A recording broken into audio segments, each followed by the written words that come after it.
وہ 1 سال پہلے سے ہیں، یہاں کسی موعید صاحب کو جانتے بھی نہیں۔ اکلیم نے کہا مجھے کسی پرانے ملازم سے ملا دیں۔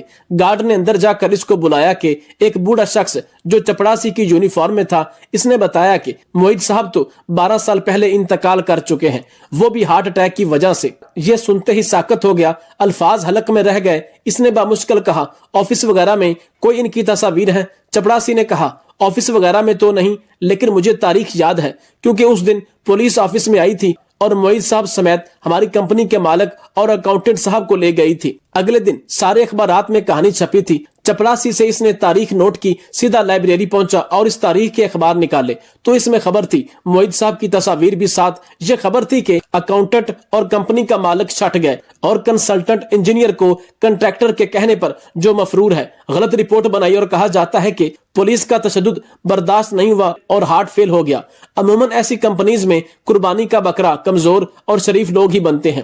یہ خبر پڑھتے ہی ان پر خوف طاری ہوا، وہ لائبریری میں ساکت کھڑا رہا اور قدم بوجھل ہو گئے۔ اسی وقت اس کے موبائل پر کال آئی تو کال کرنے والے نے کہا میں موعید بات کر رہا ہوں۔ یہ سنتے ہی اس کی حالت اور خراب ہوئی، زبان کانپنے لگی۔ دوسری طرف سے بھی آواز آئی تم میرا کام کرو، کل اس کیس کا فیصلہ ہے اور میں نہیں چاہتا کہ مرنے کے بعد بھی مجرم کہلاؤں۔ میری یہ فائل لے کر تم عدالت میں جاؤ اور یہ فائل کسی بھی طرح جج کو دے دو۔ لائبریری کے حال سے یہ بھاگتا ہوا نکلا، موٹر سائیکل سٹارٹ کی اور گھر کی طرف جانے لگا۔ گھر پہنچا تو بری طرح کانپ رہا تھا۔ گھر میں سب سمجھے کہ اس کو بخار ہے، دوا دے کر اس پر کمبل ڈال دیا۔ یہ خوف میں تھا، اس کو سردی لگ رہی تھی، کب اس کی آنکھ لگی پتہ نہ چلا۔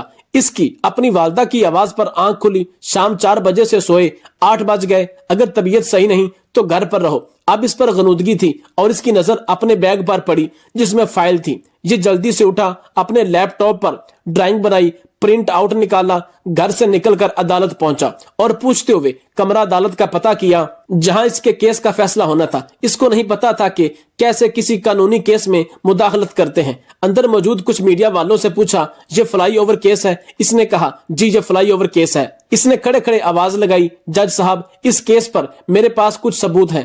پوری عدالت اس کی طرف متوجہ ہوئی۔ جج نے پیشکار کو اشارہ کیا اور پیشکار نے اپنی طرف بلا لیا۔ اس نے فائل دی اور جج کے سامنے رکھ دی۔ جج نے فائل دیکھی اور دونوں وکلا کی طرف بڑھا۔ سرکاری وکیل نے فائل دیکھی اور جج کو کہا مائی لارڈ یہ چھوٹا ثبوت نہیں۔ کمرہ عدالت میں بیٹھے کچھ لوگوں نے اسے غصے سے دیکھا اور اپنے وکیل سے بات کی تو وکیل نے جج کو کہا مائی لارڈ آج فیصلہ ہے، میرے کلائنٹ پچھلے 12 سال سے عدالت کا چکر لگا رہے ہیں۔ جج نے کہا انصاف کے لیے اس ثبوت کو دیکھنا ہوگا۔ جج نے اکلیم کو کہا اپنا بیان اور شناختی کارڈ جمع کرے، فیصلے کی تاریخ آ گئی ہوگی۔ اکلیم اپنے گھر میں بیٹھا ٹی وی دیکھ رہا تھا۔ خبر تھی کہ فلائی اوور کیس میں نیا موڑ۔ عبد المعید نامی مرحوم مجرم کے ای میل اور ڈرائنگ سے پتہ چلتا ہے کہ کنسلٹنٹ کمپنی نے اپنے انجینئر کے پلان اور ڈیزائن کو نظر انداز کیا اور خطرے کی آگاہی کے باوجود تعمیر جاری رکھی۔ اس ڈرائنگ سے روگردانی کرنے پر کروڑوں روپے ہڑپ کیے گئے۔ یاد رہے کنسلٹنٹ انجینئر گرفتار ہوئے ہیں اور پولیس کی حراست میں حرکت قلب بند ہونے کی وجہ سے جہاں بحق ہو گئے تھے۔ اکلیم نے ٹی وی بند کیا اور موٹر سائیکل نکالی، سٹاپ پر کھڑا ہو گیا جہاں پہلی دفعہ موعید صاحب ملے تھے۔ یہ تھوڑی دیر وہاں کھڑا رہا اور پھر موٹر سائیکل لے کر چائے کے ہوٹل میں بیٹھ گیا۔ وہی بہرا آیا اور اکلیم نے کہا 2 چائے۔ اس دفعہ دوسری چائے نہیں بچی تھی، کسی نے پی لی تھی۔ میرا باپ مجھے کراچی کے ایک مشہور انگلش میڈیم اسکول میں داخل کروانے لے گیا۔ پرنسپل نے میرا انگلش میں انٹرویو لیا اور اس کے بعد میں ناکام ہوا تو پرنسپل نے میرے والد سے کہا کہ آپ کا بیٹا اس ادارے کے قابل نہیں، بہتر یہی ہے کہ آپ اپنے بیٹے کو واپس اپنے گاؤں لے جائیں اور اس سے گائے بھینسوں کے گوبر صاف کروائیں۔ یہ ایک ایسا طنز تھا جس کو سن کر میری آنکھیں لال ہو گئی۔ میں نے پرنسپل صاحب سے کہا کہ مجھے داخلہ دے دیجئے، بے شک آپ مجھ سے سکول کے واش روم تک صاف کروا لیجئے گا، میں وہ بھی کرنے کو تیار ہوں کیونکہ میرے باپ کی خواہش ہے کہ میں کسی اچھے انگلش میڈیم اسکول میں پڑھوں۔ تو پرنسپل نے غصے سے کہا کہ تم لوگ جا سکتے ہو، میرا قیمتی وقت ضائع نہ کرو۔ میں نے پرنسپل صاحب سے کہا کہ ایک دن ضرور آئے گا جب آپ مجھ سے ملنے کے لیے ترسیں گے۔ پرنسپل یہ سن کر مسکرانے لگا۔ میں اپنے باپ کے ساتھ واپس اپنے گاؤں لوٹ آیا اور اس کے بعد گھر کی چھت پر سونا شروع کیا۔ میرا باپ حیران ہوا کہ اس کے بیٹے کو آخر ہوا کیا ہے۔ ایک دن اس نے چھت پر جھانک کر دیکھا کیمبرج یونیورسٹی کے سب سے کم عمر سائنسدان ڈاکٹر عبدالصمد بلوچ کی داستان، جن کو کراچی کے ایک اسکول پرنسپل نے کہا تھا بہتر یہی ہوگا کہ تم گاؤں واپس چلے جاؤ اور اپنے والد صاحب کے ساتھ زمینوں پر کام کرو۔ پاکستان کے صوبہ بلوچستان کے پسماندہ ضلع کے دور دراز گاؤں بلیدہ کے رہائشیوں نے کبھی سوچا نہیں ہوگا کہ ان کے علاقے کے ایک غریب طبقے کے ذمہ دار کا بیٹا خلائی ٹیکنالوجی پر کام کرنے والا سائنسدان اور برطانیہ کی کیمبرج یونیورسٹی میں اپنے ڈپارٹمنٹ کا سب سے کم عمر سینئر ریسرچر، سائنسدان اور فیلو ہونے کا اعزاز حاصل کرنے والا ہے۔ میرا تعلق ایک ایسے علاقے سے ہے جہاں پر تعلیم کا کوئی زیادہ رواج نہیں تھا، بلکہ پورے علاقے میں گنتی کے ہی چند لوگ ہوں گے جو خط وغیرہ پڑھ سکتے تھے۔ اس کے علاوہ خط بھی کوئی نہیں پڑھ سکتا تھا۔ میرے والد اور والدہ نے کبھی اسکول کا منہ نہیں دیکھا تھا، مگر بچپن ہی سے ان کی خواہش تھی کہ ہم پڑھ لکھ جائیں۔ ہم ذمہ دار ضرور ہیں اور زمینیں بھی کافی تھی، مگر ہماری زمینوں پر وہ پیداوار نہیں ہوتی تھی جو ہونی چاہیے۔ چنانچہ والدہ میری ضرورتیں پوری کرنے کے لیے کیا کچھ کرتی تھی میں بیان نہیں کر سکتا۔ اس سے بڑھ کر یہ کہ والد صاحب کو اقبال کے کچھ اشعار یاد تھے جو وہ مجھے اور میرے بھائیوں کو ہر وقت سنایا کرتے تھے، جس سے ہماری ہمت بن جاتی تھی۔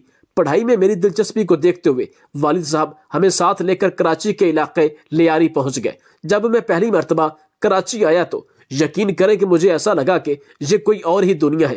لوگ ٹریفک روشنیاں دیکھ کر حیرت زدہ ہو گیا۔ رات کے وقت جلتی لائٹیں دیکھ کر مجھے ایسا لگا جیسے میں کسی روشنیوں کے شہر میں پہنچ چکا ہوں۔ لیاری میں ایک اردو میڈیم اسکول میں داخلہ لیا، مگر جلد ہی اس بات کا اندازہ ہو گیا کہ جب تک انگریزی اچھی نہیں ہوگی اس وقت تک ترقی ناممکن ہے۔ اس صورتحال کا اندازہ ہونے کے بعد پڑھنے کی ٹھان لی۔ میں ایک دیہاتی بچہ تھا جو شہری طریقے کو زیادہ نہیں جانتا تھا، مگر میرے پاس والدین کا دیا ہوا اعتماد، کچھ کر گزرنے کا حوصلہ تھا۔ اس موقع پر پرنسپل صاحب نے اپنے دفتر میں والد صاحب کی موجودگی میں میرا انٹرویو لیا اور انگریزی میں ہی مجھ سے بات چیت شروع کر دی۔ حالانکہ والد صاحب نے پرنسپل کو پہلے بتایا تھا کہ یہ یہاں داخلہ لینا اس لیے چاہتا ہے کہ اس کی انگریزی بہتر ہو جائے۔ صورتحال یہ تھی کہ انگریزی تو مجھے آتی نہیں تھی، مگر سمجھ لیتا تھا۔ سب سے پہلے انگریزی میں میرا نام پوچھا، جس کا میں نے اردو میں جواب دیا۔ اس کے بعد انہوں نے پوچھا کہ والد صاحب کیا کرتے ہیں۔ میں نے بتایا کہ زمینوں میں کام کرتے ہیں۔ اسی طرح انہوں نے کچھ اور سوال پوچھے جس سے میں نے کچھ اور سمجھا اور کچھ نہیں سمجھا۔ شاید ان کو اردو میں میرے جواب ناگوار گزرے۔ پھر کہنے لگے، آپ اپنے بیٹے کو واپس اپنے گاؤں لے جائیں اور یہ گائے بھینسوں کے گوبر صاف کرے گا، کیونکہ اس کی اوقات اس ادارے میں پڑھنے کی نہیں۔ مجھے نہیں لگتا کہ یہ ادارے میں ٹک پائے گا اور آپ کے بیٹے میں اتنی اہلیت نہیں ہے۔ پرنسپل کے الفاظ سن کر میرے والد کے چہرے پر پریشانی کے آثار نمایاں تھے۔ یہ ایسے الفاظ تھے جن کو سن کر میری آنکھوں میں آنسو جاری ہو گئے، جبکہ میرے والد مجھ سے نظریں چرا رہے تھے۔ میں نے بغیر سوچے پرنسپل سے کہا کہ کچھ عرصہ بعد آپ مجھ سے ملنے کو ترسیں گے۔ میری بات سن کر پرنسپل نے مسکرانا شروع کیا۔ یہ بہت بڑی بات تھی جو میں نے کہی تھی، اور وہ بھی بغیر سوچے سمجھے کہہ دی۔ لیکن اب میں نے سوچ لیا تھا اور ٹھان لیا تھا کہ مجھے تو حوصلے اور عزم کا سبق سکھایا گیا تھا۔ میں واپس اپنے باپ کے ساتھ اپنے گاؤں آ گیا۔ میں نے ابا جان سے کہا کہ میں چھت پر ہی سویا کروں گا۔ ابا جان حیران ہوئے کہ اتنی سردی میں باہر چھت پر کیسے سوئے گا، لیکن میں نے سوچ لیا تھا کہ میں اب نیلی چھت کے نیچے ہی سویا کروں گا۔ کھلے آسمان تلے سونا ہے مجھے۔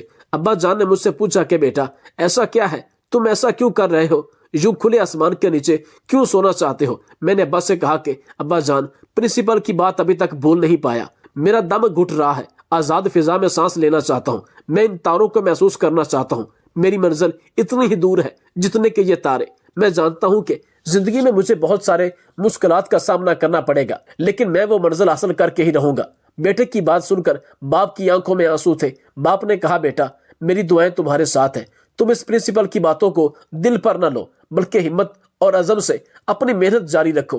انشاءاللہ تجھے اپنا مقام ضرور حاصل ہوگا۔ یہ بات تو ذہن نشین ہو گئی تھی کہ انگریزی سیکھنا لازم ہے۔ لیاری میں ہی ایک انگلش میڈیم اسکول کے بینرز اور پوسٹر لگے تھے۔ میں نے والد صاحب سے کہا کہ مجھے اسکول میں داخل کروا دے۔ انگریزی سیکھنے کے لیے میں نے خود سے ہی کوشش شروع کر دی۔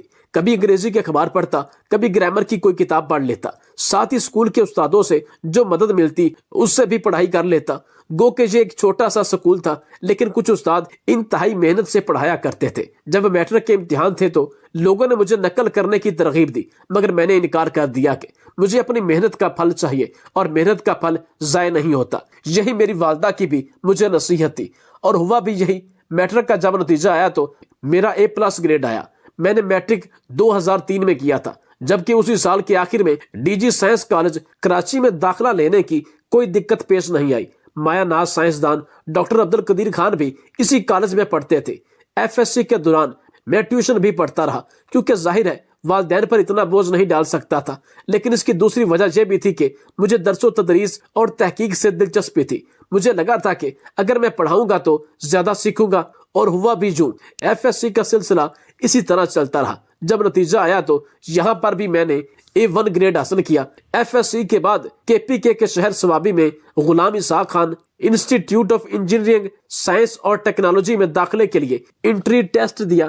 تیاری پوری تھی، چنانچہ انٹری ٹیسٹ شاندار طریقے سے پاس کیا اور 100% اسکالرشپ ملا۔ میرے بھائیوں نے تعلیم کو عموماً خیر بات کہہ دیا تھا۔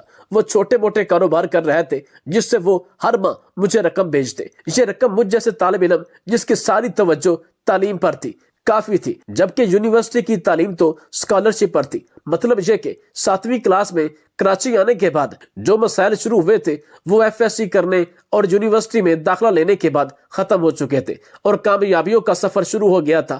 آج اگر میں تحقیق سے وابستہ ہوں تو در حقیقت یہ مجھے غلام اسحاق خان انسٹیٹیوٹ میں پروفیسر فضل احمد خالد کی ترغیب ہے اور حوصلہ تھا کہ میں نے یونیورسٹی میں ہی فیصلہ کر لیا تھا کہ مجھے تحقیق سے وابستہ ہونا ہے۔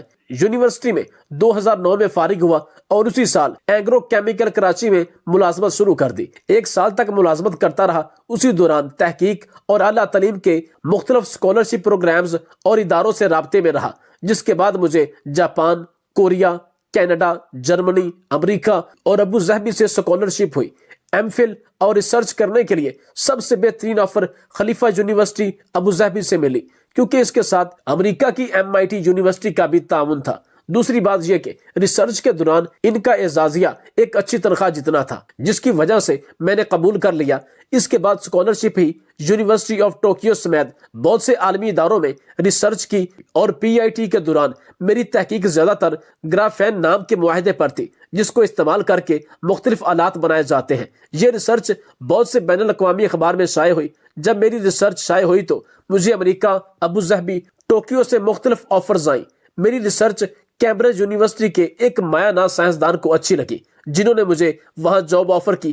ویسے تو تنخواہ اور مراعات کے حساب سے بہترین آفر ابوظہبی کی تھی، لیکن میرا مقصد تنخواہ نہیں تھا بلکہ اگلی منزل تک پہنچنا تھا۔